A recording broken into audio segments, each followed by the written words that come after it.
4, 3, 2, 1, go.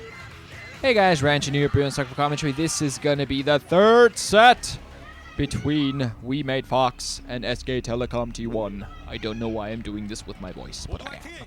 This is gonna be between Shine and Bisu. This is gonna be an Aztec at the bottom right position in blue, playing Zerg for Shine. 12 position as purple or magenta or whatever the hell that is. Protoss, Bisu. Bisu. I am Bisu. I might look like a woman sometimes, but trust me, I am all man. Yeah. So Bisu so far seems to have a pretty good record. I think he has 6 wins in the season so far. Most of those coming against Zerg, so he's really been utilized well in his specialty. Matchup. And Shine, you know, the guy that Nuke likes to call Shiny McShinerson. Really nice name for him, honestly. And Bisu just, you know, pork. We just like it. I'm not even sure if I should keep doing that. I don't know, whatever. Anyway, I keep stealing Nuke's jokes because I'm not actually all that funny. So this is a 3-player map, very funky one. You got your base in the low ground, then you got your expansion in the high ground, and the third base has no gas, but there's another base a little bit further off with one small entrance that's easy to defend on a ramp that has a gas. So if you don't mind stretching yourself off a lot, you can really pick up an early, a good third or a fourth in the case of a Zerg. I really think if they manage to pick up that base that a little bit further off, the bases that are a little bit further off.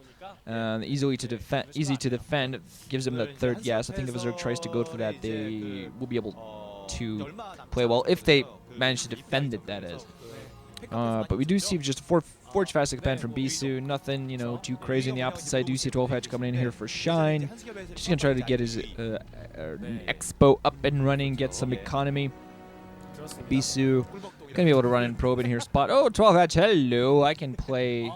Not too crazy. Has that forge up. Now he just safely plant down his Nexus. Doesn't need the cannon. See, that spawning pool is on the way as well.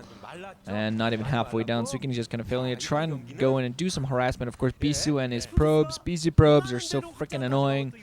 The micromanagement that Bisu has on these things are ridiculous. As I've said this before, but I think Bisu and I think Jangbi have the most ridiculous probe harassment ever. Just sometimes a Zerg player just has to force 2 drones off the line, as Shine did there for a second, just to get a double shot on that probe so he can kind of bugger off. Do say gateway after the Nexus for Bisu, of course. With that 12 hatch, he has no real fear of Zerglings. He's going to have to plant down a cannon too, just to help out, but already has a very nice wall in with that gateway. And should be able to get his Zealot out very quickly. Maybe not quite in time for the Zerglings, but still should be overall pretty good.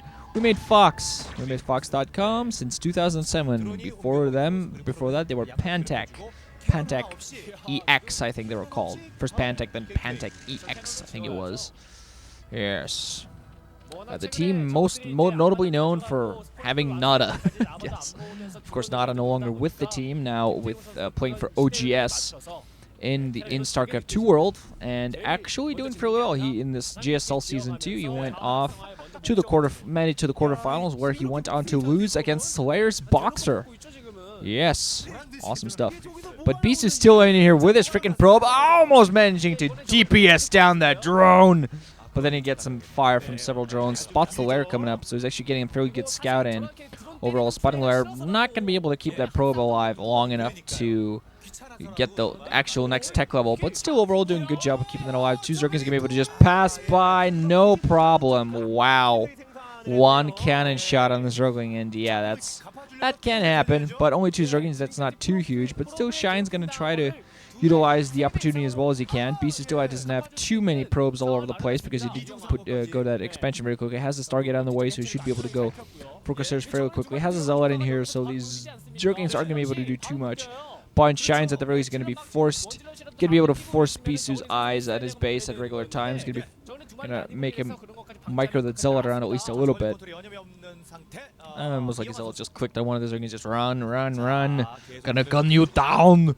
Has a couple of probes coming off the line to the next expansion to get some more mining going there. Zealot, oh, not even managing to get a hit on these. Of course, Zerglings do outround the Zealot, even without the speed boost, which actually should be on the way. And when that hits, Shine might actually start to do a little bit of damage. Gets a probe down. without even the speed boost. Sidle doing on the way for Bisu though, so he seems he's gonna go for quick tempo archives to follow up. Not quite sure if he's gonna go for DTs, because going for DTs, a lot of these days, for the past 2 years in fact, Zerg players are always ready for quick DTs. They always get themselves ready for it. Another probe kill, and finally one of the Zerglings go down. So nice little harassment there from Shine, getting a couple of those probes. Bisu still with his own probe, alive and healthy. I think he even spotted the Spire coming up. I'm not quite sure that's starting probe, but it very well could be. Do have speed on those Zerglings down, so we're going to be able to gun down that probe fairly quickly. And just going to run out there, spot the fact that there is no real SimCity at the natural expansion yet. So if he wants to go for an attack, go for it soon. Although I'm not quite sure if Bisu is going to go for it. He's going to need speed and weapons 1. So rather than going for some heavy DTs early on, I think he might instead try to just opt for a quick 5-6 speed plus weapons 1 Zealot attack. And Shine, of course, has expanded towards the lower left position. That is the position I was talking about. Has that extra gas.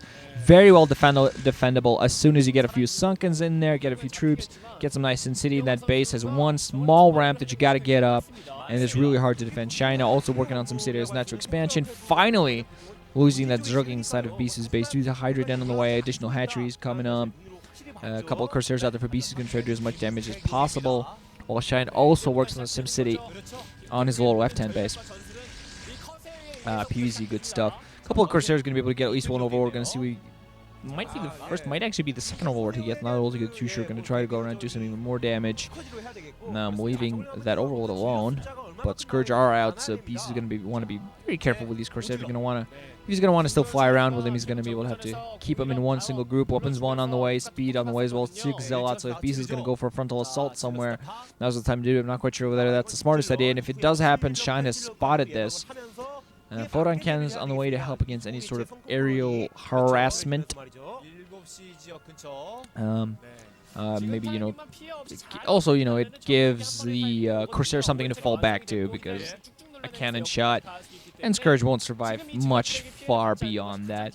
6 Zealots, still don't have speed, still don't have weapons 1, so I'm wondering if he's going to go for this lower left-hand position. Some of the Zerg is actually missing the Zealots. I'm not quite sure whether they're going to be able to penetrate through the natural expansion of Bisu's, though.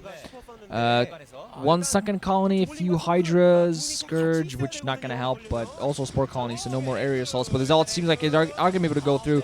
Going to be morphing into Lurkers. That's going to stop the Zealots on the bottom from doing too much damage. I think they might just go ahead and run away, while the other 2 Zealots that they managed to get through just try to get as many drones as possible. But Shine playing smart, grouping all of his drones together and not really allowing him to do much.